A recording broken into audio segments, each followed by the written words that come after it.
svarbi politinė žinutė. Landsbergių bendruomenės aktyvus atstovas, dabar daugiausia dėmesio skiriantis Ukrainos laisvės kovoms, stengiasi padėti ukrainiečiams, rengia vieną po kito renginio visoje Lietuvoje. Minedas, garsus atlikėjas, dainininkas, nežinau, ar kompozitorius, rašytojas, jisai sprendžia, kur kandidatuoti. Ar į parlamentą, ar į Europos parlamentą. Štai ties tokiais apmąstymais dabar sėdi Minedas. Visiems tiems, kurie vis klausite apie mano politinius kelius, tai galiu pasakyti, kad šiuo metu galvoju kandidatuoti į parlamentą arba į Europos parlamentą. Duok Lietuvai daugiau jėgos.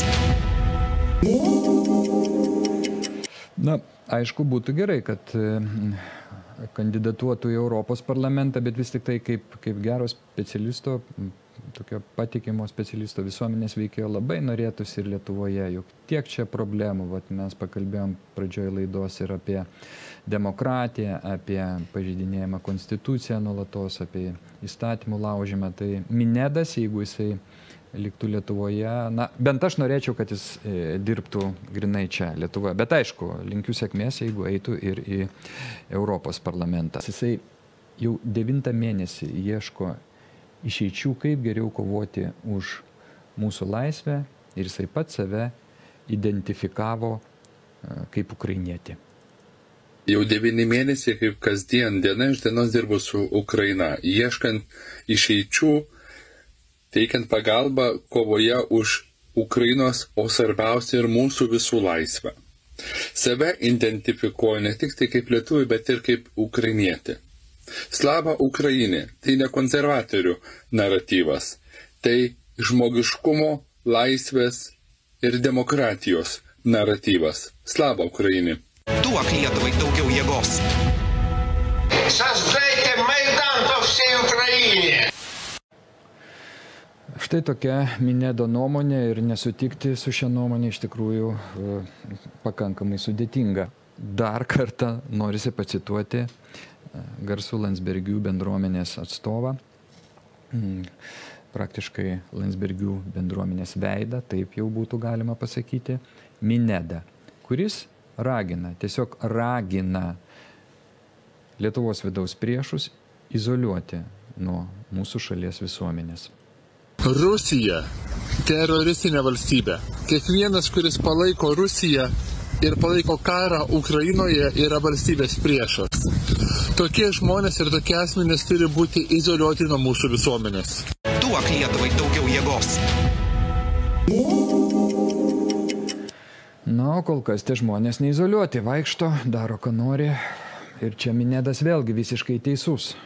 Gal galia ir Minedo kantrybė gali trūkti, neaišku, ką jis dar tada padarys. Tik ką pasiekė žinutė, kad Landsbergių bendruomenės, jau galima sakyti, kaip minėjau, veidas, garsus atlikėjas, rašytojas, drąsiai sakysiu ir kompozitorius, visuomenės veikėjas Minedas apsisprendė, kur kandidatuos. Laidos pradžioje rodėm, ar kandidatuos į Europos parlamentą, ar į parlamentą čia, į Seimą. Taigi, Minedas apsisprendė kandidatuoti į Seimą, ko aš labai džiaugiuosi. Tikite dabar keletas labai svarbių akcentų. Visų pirma, aš galvoju apie kandidatavimą į Lietuvos Respublikos Seimą. Bonitatem įstaiga atsidaro savo atstovybę Kijeve. Ir labai yra svarbu semtis patirties iš tų politikų, kurie tikrai darė labai didelę įtaką Lietuvai. Tai Vytautas Landsbergis, prezidentas, tikrai yra autoritetas. Duok Lietuvai daugiau jėgos. Tikrai gera žinia, žmonėms, kurie pasilgo permainų, kažkokių pokyčių, kurie nori iššūkių, kuriuos būtų galima įveikti ir padaryti galų gale proveržį. Ir jau jeigu mes jau tiek dėmesio skiriam Landsbergių bendruomenės atstovams šiandien, tai siūlau pasiklausyti vienos Minedo kalbos, pasakytos visai neseniai Vilniaus katedros aikštėje renginyje. Tas renginys yra toks tęstinis, vyksta kiekvieną pirmadienį. Ten kartu ir Arkadijus Vinokuras dalyvauja, ir kitos iškilios asmenybės. Ir visa tai skirta yra Ukrainos kovai, kad galėtume labiau pagelbėti, prisidėti prie ukrainiečių pergalės. Pasiklausykime Minedo kalbos Vinokuro renginyje katedros aikštėje Vilniuje. Jis taip pat turi paramos ir labdaros fondą, kur renка visko, ko reikia українцям. І окрім цього він заснував окремий фонд, який збирає необхідну допомогу для України. Mindaugas Jonušas.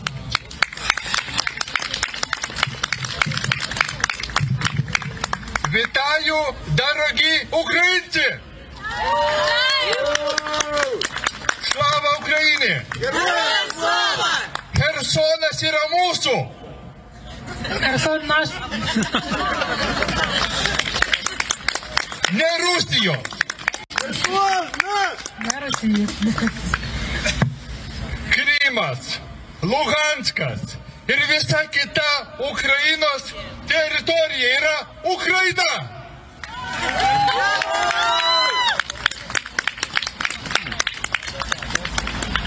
Че іра мажої Україна, там куріра норсвєнас українєтис, гіва Україна, гіва! Тут маленька Україна, там, де є хоч один українець, там і Україна. Значить, Україна жива. Šiandien mes turime prisimti atsakomybę už kiekvieną ukrainietį, kuris gina mūsų visų laisvę. Сьогодні маємо прийняти відповідальність за кожного українця, який боронить нашу з вами свободу. Не pavargti būti Ukraina. Не втомлюємося бути Україною. Не bijoti nešti šitą vilties ir taikos žinią šiam pasauliui. Не боятися нести цей посил надії і віри для світу. O politikams nepamiršti tesėti savo žodį. А політики хай не забувають дотримуватись свого слова.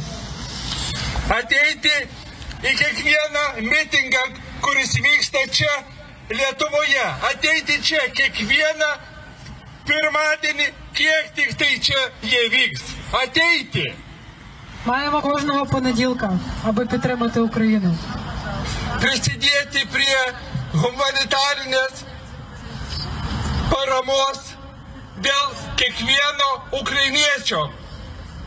Маємо долучитися до гуманітарної допомоги заради кожного українця. Padėkime, kad šitas laikas jiems būtų kupinas vilties. Допоможімо, аби цей час був наповнений для них надією. Kiekvienas iš jūsų esate vilties ambasadoriai. Kiekvienas iš jūsų nešate žinią, kad Ukraina išloš. Кожен із вас є послом надії. І кожен із вас несе важливу місію і долучається до того, щоб Україна перемогла. Не pamirškite šito. Не pamirškite. Слава Україні! Слава Україні! Слава Україні! Duok Lietuvai daugiau jėgos. Создайте Майдан по всей Украине! Na, tikrai tokia nata, manau, gerai baigti laidą, visus įkvėpia ir tie žmonės, kaip mes laidos pradžioje kalbėjom, kurie jaučiasi psichologiškai blogai, iš tikrųjų pasižiūrėję, pasiklausę tokios kalbos, iš karto pasijus geriau, aš to nei kiek nebejoju. Ir dar kartą noriu pasidžiaugti, kad vis tik tai Minedas apsisprendė kandidatuoti ne į Europos parlamentą, o į Lietuvos Respublikos Seimą, nes tikrai mums trūksta gerų, tvirtų specialistų. Ir Landsbergių bendruomenė tikrai bus praturtinta šiuo savo nariu. Aš pasirašiau citatą anksčiau, kaip jūs leidot, kad tie, kas palaiko karą Ukrainoje, turi būti izoliuoti.